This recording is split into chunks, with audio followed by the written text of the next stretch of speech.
شروع اللہ کا نام لے کر جو بڑا مہربان نہایت رحم والا ہے۔ اس کتاب کا اتارا جانا اللہ کی طرف سے ہے جو غالب ہے، حکمت والا ہے۔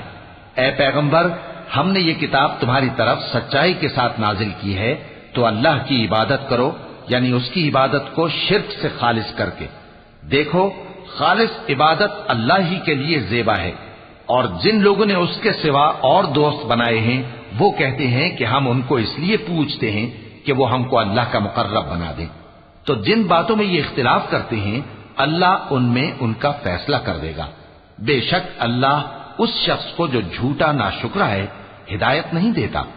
اگر اللہ کسی کو اپنا بیٹا بنانا چاہتا تو اپنی مخلوق میں سے جس کو چاہتا منتخب کر لیتا۔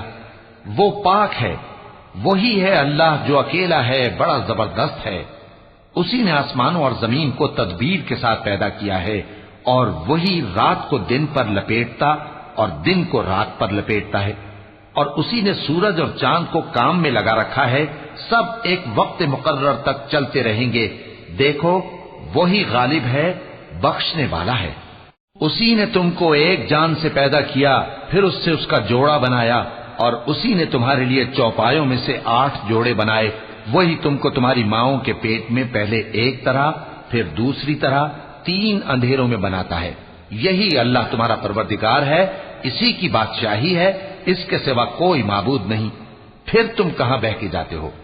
اگر ناشکری کرو گے تو اللہ تم سے بے نیاز ہے، اور وہ اپنے بندوں سے ناشکری پسند نہیں کرتا، اور اگر شکر کرو گے تو وہ اس کو تمہارے لیے پسند کرتا ہے، اور کوئی بوجھ اٹھانے والا دوسرے کا بوجھ نہیں اٹھائے گا۔ پھر تم کو اپنے پروردگار کی طرف لوٹنا ہے، پھر جو کچھ تم کرتے رہے وہ تم کو بتا دے گا۔ وہ تو دلوں کی پوشیدہ باتوں تک سے آگاہ ہے۔ اور جب انسان کو تکلیف پہنچتی ہے تو اپنے پروردگار کو پکارتا ہے، اس کی طرف دل سے رجوع کرتا ہے، پھر جب وہ اس کو اپنی طرف سے کوئی نعمت دے دیتا ہے تو جس کام کے لیے پہلے اس کو پکارتا تھا اسے بھول جاتا ہے، اور اللہ کا شریک بنانے لگتا ہے تاکہ لوگوں کو اس کے رستے سے گمراہ کرے۔ کہہ دو کہ اے کافر نعمت، اپنی ناشکری کے باوجود تھوڑا سا فائدہ اٹھا لے، پھر تو دوزخیوں میں ہوگا۔ بھلا مشرک اچھا ہے یا وہ جو رات کے مختلف اوقات میں زمین پر پیشانی رکھ کر اور کھڑے ہو کر عبادت کرتا اور آخرت سے ڈرتا اور اپنے پروردگار کی رحمت کی امید رکھتا ہے۔ کہو، بھلا جو لوگ علم رکھتے ہیں اور جو علم نہیں رکھتے، کیا دونوں برابر ہو سکتے ہیں؟ پس نصیحت تو وہی حاصل کرتے ہیں جو عقل مند ہیں۔